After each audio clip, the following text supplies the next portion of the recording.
You're going to starve to death. Not from lack of food, but because you never learned how to get it without a delivery app. When civilization collapses and supermarket shelves become war zones over expired cans of beans, you'll finally understand that scout class you mocked in childhood was your only chance at survival. But relax. There is still time to learn how to kill your own food, or at least capture it before it captures you first. And yes, there is something very specific about the third trap that can easily kill you before it kills any animal.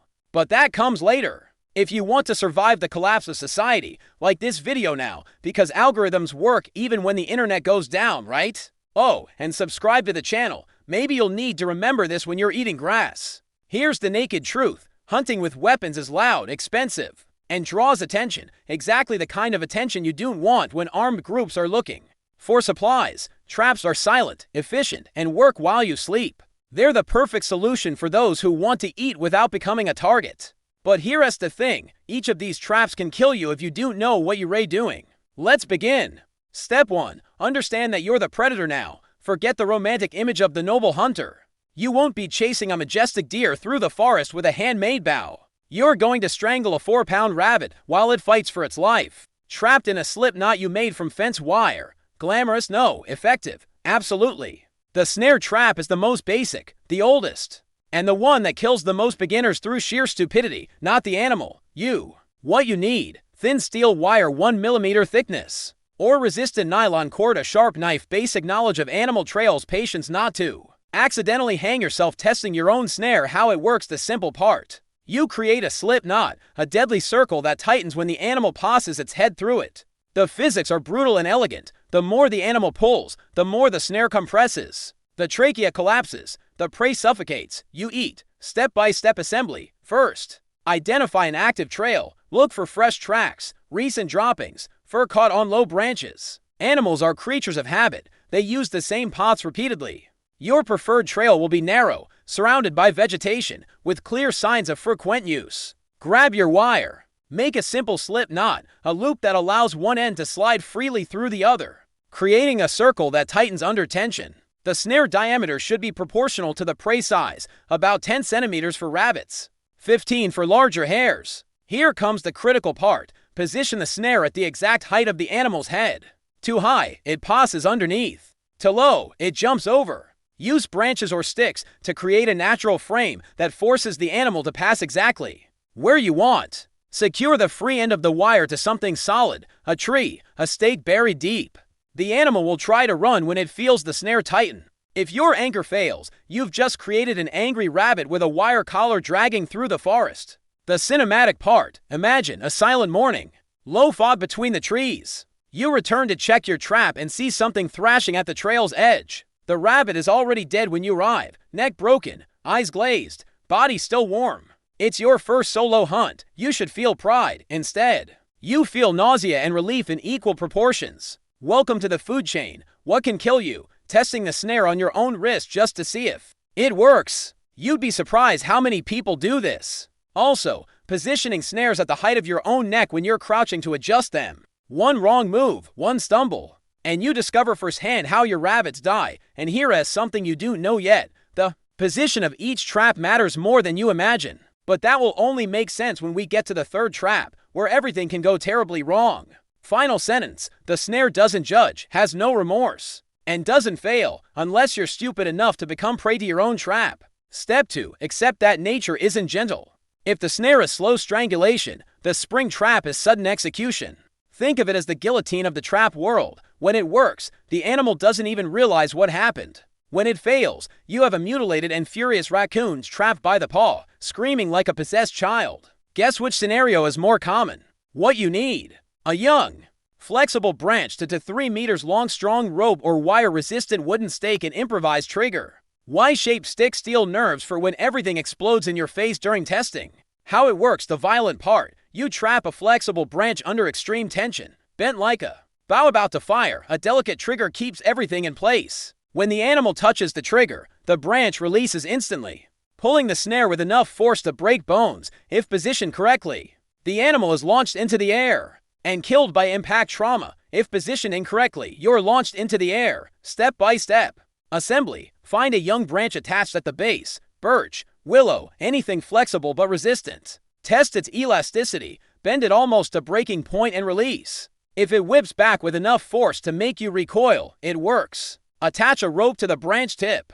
The other end of the rope connects to your slip snare, which will be positioned over the trail. Now comes the engineering. You need a trigger system that keeps the branch bent, but releases with minimum touch. The classic design uses 3 sticks, one stuck in the ground anchor, one attached to the trigger rope horizontal, and a third connecting the two at an angle. The bait or trip wire connects to the horizontal stick. When the animal touches it, the angle breaks, the trigger releases, the branch explodes upward. Sounds simple. It isn't. The angle needs to be perfect. Too tight and it never fires. Too loose and it fires by itself. The branch tension needs to be calculated. Too much force and it rips the stake from the ground. Too little force and the animal escapes. The cinematic part, you're adjusting the trigger for the 10th time. Sweat drips down your face despite the cold. The branch is bent to maximum, trembling under tension. You position the last stick for a second. Everything is perfectly balanced, a miracle of primitive engineering. Then your foot slips. You fall forward. Your arm touches the trip wire. The world explodes. The branch whips upward with a thunderous sound. The snare passes centimeters from your face. You're lying in the mud, heart exploding, ears ringing, realizing you just watched your own death pass in slow motion. You try again. Of course you do. What can kill you? Literally everything. The branch can break and hit your face with enough force to knock out teeth. The snare can catch your arm during firing and break bone. The stake can come out of the ground and hit you like a spear. And that's not mentioning the possibility of tripping on your own trap hours later when you forgot where you placed it. And there's more. There's a specific reason why you should never position this trap near the third one, but you'll only understand that when we get there. Final sentence. The spring trap doesn't differentiate between rabbit and idiot. It only recognizes pressure and releases violence. Step 3. Enter the territory of dead weight. So far, we've talked about strangulation and whipping. Now we talk about crushing. Gravity's favorite method for killing things. The deadfall trap is as old as humanity itself. You balance something heavy over something fragile. And when the animal touches it, tons of rock transform flesh into paste. It's efficient. It's brutal. And it's absolutely where most people die setting traps.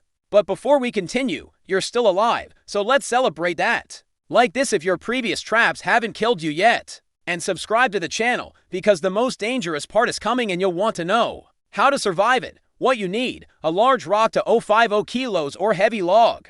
3 sticks of specific sizes, vertical support, horizontal bar. Trigger, a knife to carve the notches, bait, food, guts, anything smelly, a will. Because you're going to balance 50 kilos of rock. Over 5 centimeter sticks. How it works: the crushing part. 3 sticks keep a massive rock suspended at an angle. The system is maintained in perfect balance. A balance so delicate that a touch on the trigger stick destroys everything. The rock falls. The animal underneath becomes two-dimensional. It's Newtonian physics applied to hunting. Force equals mass times acceleration. And when the mass is 50 kilos falling from half a meter high, the force is more than enough to crush a raccoon's skull like an eggshell. Step-by-step assembly. Find your rock. It needs to be heavy enough to kill instantly, but light enough for you to lift. Test. If you can raise it to chest height without herniating, it works. Now the sticks. You need 3 specific pieces. The vertical support about 15 centimeters, the horizontal bar about 10 centimeters, and the trigger about 8 centimeters. Each needs precise notches to fit into the others. The vertical support stands upright with a V notch on top. The horizontal bar fits into that V, extending forward. The trigger fits into the horizontal bar and touches the ground at an angle. That's where you place the bait. Position everything. Carefully lift the rock and rest it on the horizontal bar. The rock's weight keeps everything compressed. When the animal bites the bait attached to the trigger, the stick moves, the angle collapses. The rock falls. Here's the secret nobody tells you. The first test always fails. Always. The rock falls too fast or doesn't fall. The sticks crack. The angle is wrong. And each attempt means lifting that damn rock again, putting it back in place, adjusting fractions of millimeters. It's exhausting. It's frustrating. And it's exactly when you get careless. The cinematic part. 13th attempt. Your back aches. Your fingers bleed from carving wood. You lift the rock one more time. Position it over the sticks with surgical care. It's perfect. Finally, you step back to admire. Then your foot kicks the trigger. The rock falls. You have half a second to pull your leg. It passes so close you feel the air displacement. The impact raises a cloud of dirt. When the dust settles, you see the mark, a 5-centimeter crater where the rock hit the ground, exactly where your foot was a second ago. What can kill you? Everything, absolutely everything. The rock can fall while you're positioning the sticks, crushing your fingers, hands, or head. The system can collapse while you're crouching to place the bait. A larger animal can trigger the trap while you're adjusting it. And suddenly you lay trapped under 50 kilos of rock in the middle of the forest with nobody to help you. And here's what I've been promising. You never position a deadfall near a spring trap. Because if you trip running from the spring and fall on top of the deadfall, you won't get a second chance. The spring pushes you to the wrong place. The rock falls. And your story ends as a footnote in a survival manual. That's what I meant at the beginning. Position matters. Each trap needs space, distance, respect. Final sentence. Gravity doesn't negotiate, has no remorse, and doesn't give you chances. It just waits for you to falter. Step 4. Understand that location is everything. You can have the most perfectly built traps in the world, calibrated snares, tension springs, deadfalls balanced like death art pieces. But if you position them in the wrong place, all you've created is a useless sculpture museum in the middle of the forest. Animals aren't tourists admiring your work. They have roots, habits, instincts. And if you don't understand that, you'll starve to death surrounded by your own empty traps. What you need to know. First, animals follow the path of least resistance. They don't explore. They don't take scenic walks. They use the same trails, for the same reasons, at the same times. Water, food, shelter. Their life is a routine as predictable as yours was before the collapse. Look for active trails, compacted earth, trampled undergrowth, branches broken at the right height. If it looks like something passes there regularly, it's because it does. Water sources. Every animal needs to drink. Streams, lakes, puddles. Any water source will have trails converging on it like wheel spokes. Position traps on the trails, not at the water's edge where animals are more alert. Feeding areas. Fields with low grass for herbivores. Fruit trees. Areas with signs of digging. Where there's food, there's traffic. Natural passages. Spaces between fallen trees. Gaps and fences. Natural bridges over obstacles. Animals are lazy. They choose the easiest path. Capitalize on that. How to position each type. Snares. Narrow trails where you can force the animal to pass exactly where you want. Use natural vegetation to create a funnel. Position multiple snares along the same trail. If one fails, the others capture. Spring traps. Need action space. The branch will whip in a specific direction. Make sure there are no obstacles in the way. Position perpendicular to the trail for maximum capture efficiency. Deadfalls require flat, stable surface. Avoid areas with exposed roots where the animal can deviate. The ground needs to be solid enough to keep the stick stable. Critical spacing. Maintain at least 50 meters between traps of different types. A deadfall near a spring creates a death zone for you. A snare too close to another snare means you're wasting resources in a territory where a single animal has already been caught. The cinematic part. You spend 3 days studying the forest. Before positioning a single trap, observe trails, count tracks, feel the territory's flow as if reading an invisible map. When you finally place your first trap, you know exactly where each animal will pass in the next 24 hours. It's not luck, it's calculated predation. The next morning, you return and find 2 dead rabbits and 1 trapped raccoon. Your traps aren't randomly scattered, they form a deadly network covering all high traffic points. You've become the apex predator of this piece of forest. What can kill you? Forgetting where you place your own traps sounds obvious. But when you have 10 to 15 traps scattered across a square kilometer of forest that all looks the same, it's surprisingly easy to trip on your own deadfall in the dark. Mark your traps. Use stack stone. Sticks broken in specific patterns. Any system that makes sense to you but isn't obvious to others. And never position traps near your camp. You don't want to be woken in the middle of the night by a bear trapped in a spring trap 20 meters from your tent. Final sentence. Territory doesn't belong to whoever shouts loudest. It belongs to whoever understands the invisible map that animals follow. Step 5. Accept that traps need constant attention. You think the hard part is over. You built your traps, positioned them perfectly, and now you can relax while dinner captures itself. Wrong. Traps are like deadly babies. They require constant checking, regular maintenance, and will punish any negligence with complete failure at the most critical moment. And since you made it this far alive, congratulations. You're smarter than 60% of people who try this. Subscribe to the channel now, because the final part will determine whether you're predator or prey. The daily routine. You need to check each trap at least once a day, preferably twice. Early morning and late afternoon. Why? Because a dead animal deteriorates quickly. In 24 hours, depending on temperature, you have meat. In 48 hours, you have biological waste that can make you sick. The checking protocol. Approach each trap carefully. Injured but alive animals are extremely dangerous. A raccoon trapped by the paw still has teeth and enough rage to tear off fingers before approaching. Observe from afar. Has the trap been triggered? Is anything caught? Is the animal alive or dead? Are there other scavenger animals around? If the animal is alive and suffering, you need a method to kill it quickly. A heavy rock to the skull. A knife to the neck. Whatever it is, be fast. Prolonged suffering isn't just cruel, it is a waste of energy the animal uses to fight and potentially spoil the meat. Equipment maintenance. Snares. Check if the wire isn't bent or deformed. Test the slip knot tension. Confirm the anchor is solid. Reposition if vegetation has changed the trail's natural entrance. Springs. Test the branch flexibility. Wood loses elasticity with time and moisture. Check if the rope isn't worn. Confirm the trigger still has the correct angle. Reapply tension if necessary. Deadfalls. The most laborious. Check if the rock hasn't moved. Confirm the sticks haven't cracked or rotted.